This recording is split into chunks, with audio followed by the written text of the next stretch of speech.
Bismillahirrahmanirrahim. Assalamualaikum warahmatullahi ta'ala wabarakatuh. Saudara-saudari yang dirahmati Allah Subhanahu wa ta'ala, bila kita berbicara tentang hijrah dan kita cuba merungkai maksud hijrah daripada ayat-ayat suci Al-Quranul Karim dan juga daripada hadis-hadis Nabi sallallahu alaihi wasallam, maka kita mendapati bahawa pengertian hijrah itu tidak terbatas dengan hijrah daripada satu tempat ke satu tempat sahaja. Akan tetapi hijrah itu membawa maksud yang lebih luas, iaitu berpindah dari satu keadaan ataupun situasi yang tidak mendekatkan diri kepada Allah Subhanahu wa taala ataupun kurang mendekatkan diri kepada Allah Subhanahu wa taala kepada keadaan atau situasi yang mendekatkan diri kepada Allah Subhanahu wa taala, meskipun tidak berpindah tempat. Seandainya berpindah tempat, akan tetapi malah menyebabkan kita makin jauh daripada Allah Subhanahu wa taala, maka ini tidak disebut sebagai hijrah.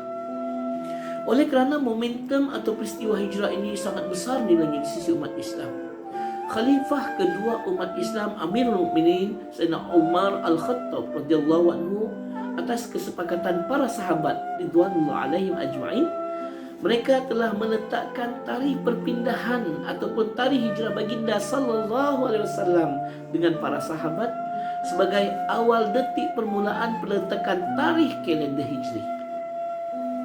Dan ulama-ulama telah membahagikan hijrah ini kepada dua jenis. Jenis yang pertama, hijrah makani. Ini kita dapat lihat sebagaimana yang dilakukan oleh baginda sallallahu alaihi wasallam dengan para sahabat. Mereka meninggalkan kota kelahiran mereka, meninggalkan harta benda dan ahli keluarga mereka untuk menuju ke satu tempat yang diperintahkan oleh Allah Subhanahu wa taala, yaitu Madinatul Munawwarah. Mereka bergerak daripada biladul kufur kepada biladul Islam. Kerana baginda SAW telah ditentang, ditegah, diancam, bahkan dihalang daripada melakukan ibadah, daripada menyampaikan risalah Islam, daripada menzahirkan Islam, maka sahabat-sahabat Nabi SAW juga ditindas. Maka ketika itu Allah perintahkan mereka berhijrah daripada biladul kufur kepada biladul Islam. Maka di kota Madinah mereka merasa aman dan tenang. Mereka dapat mendirikan syiar Islam, bahkan dapat membina negara Islam. Sebelum itu berlaku peristiwa penghijrahan sahabat-sahabat Nabi daripada Makkahul Mukarramah ke Habasyah, daripada biladul kufur kepada biladul aman. Jenis yang kedua pula yang sangat penting dan untuk dititik beratkan oleh kita, iaitu jenis hijrah maknawi, iaitu hijrah, iaitu meninggalkan perkara-perkara yang dilarang atau ditegak oleh Allah Subhanahu wa taala kepada perkara-perkara yang mendatangkan cinta dan ridha daripada Allah Subhanahu wa taala. Sebagaimana baginda sallallahu alaihi wasallam pernah bersabda di dalam sebuah hadis, "Fal muhajiru man hajara ma nahallah." Orang yang berhijrah itu ialah orang yang meninggalkan apa yang Allah larang. Mereka meninggalkan kesyirikan menuju tauhid kepada Allah Subhanahu wa taala, sebagaimana Allah Subhanahu wa taala firmankan dalam Al-Quran, "Warrujza fahjur." Adapun tentang sembahan ataupun patung-patung atau berhala-berhala yang menjadi sembahan kamu, maka tinggalkan. Mereka meninggalkan kemaksiatan dan dosa kepada ketaatan dan juga ibadah kepada Allah Subhanahu wa taala. Mereka meninggalkan perkara-perkara bid'ah, perkara-perkara yang tidak ada asas hukum, yang menjadi amalan-amalan umum, yang menjadi adat resam segelintir mereka yang tidak ada asas kukuh, tidak ada nas kepada sesuatu yang mendapat tuntunan daripada Al-Quran dan juga sunnah Nabi sallallahu alaihi wasallam. Tentang pentingnya hijrah ini, baginda sallallahu telah bersabda kepada salah seorang sahabat yang bernama Abu Fatim, "Fa'alaika bil hijrah fa innahu la mithlalah."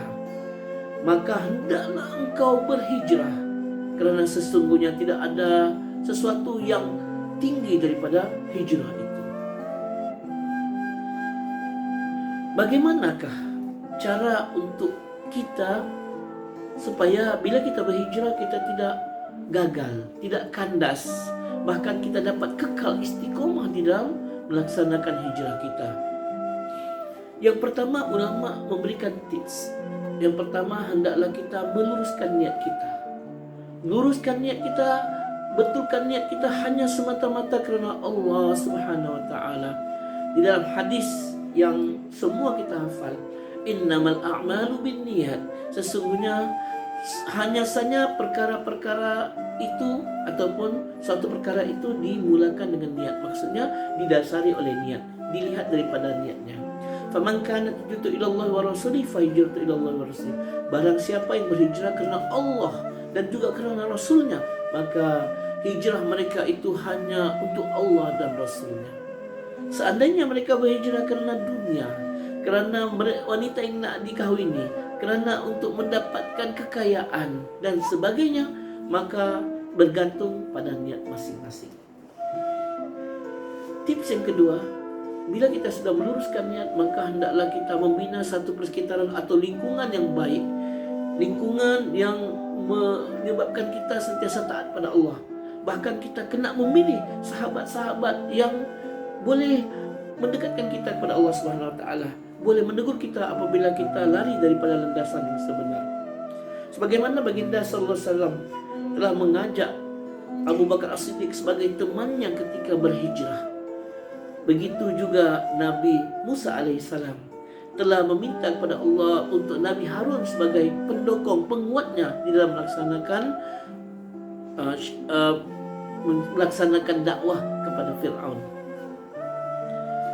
Setelah kita meluruskan niat dan kita membina persekitaran yang baik untuk kita sentiasa kekal dalam ketaatan, maka yang ketiga, kita perlu mendalami ilmu agama, perlu mendalami pengetahuan, kerana dengan pengetahuan ini kita mendapat kunci-kunci kebaikan.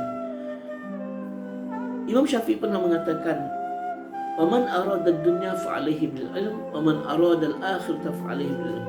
Siapa yang nak dunia mesti ada ilmu. Siapa yang nak akhirat hendaklah mempunyai ilmu. Ilmu yang dimaksudkan ilmu pengetahuan, terutama sekali ilmu pengetahuan agama, agar kita ini sentiasa dekat dengan Allah Subhanahu wa taala, agar Allah Subhanahu wa taala menjadikan kita lagi sayang, lagi taat pada Allah Subhanahu wa taala. Dan yang terakhir sekali, bila kita sudah luruskan niat, bila kita sudah membina lingkungan, kita mendalim ilmu agama, jangan kita lupa, ini sangat penting, iaitu kita sentiasa minta kepada Allah agar Allah tidak membolak-balikkan hati kita, agar Allah kekalkan kita dalam ketaatan dan di dalam agamanya. Nabi SAW mengajarkan kita agar selalu berdoa, "Ya muqallibal qulub, tsabbit qalbi ala dinika wa ala ta'atik." Wahai yang membolak-balikkan hati, ya Allah, maka kekalkanlah hatiku, tetapkan hatiku di dalam agamamu dan dalam ketaatan beribadah padamu. Ini adalah 4 tips yang perlu kita cuba dan usahakan agar kita maintain, agar kita sentiasa istiqamah di dalam hijrah kita, insya-Allah. Sedikit perkongsian untuk semua, semoga memberi manfaat. Maka sebelum itu hendaklah kita semua bersama-sama berhijrah. Berhijrahlah kita sebelum kita dihijrahkan oleh Allah Subhanahu wa taala daripada alam fana dunia ini kepada alam baqa akhirat. Maka setakat itu, wallahu alam. Assalamualaikum warahmatullahi taala wabarakatuh.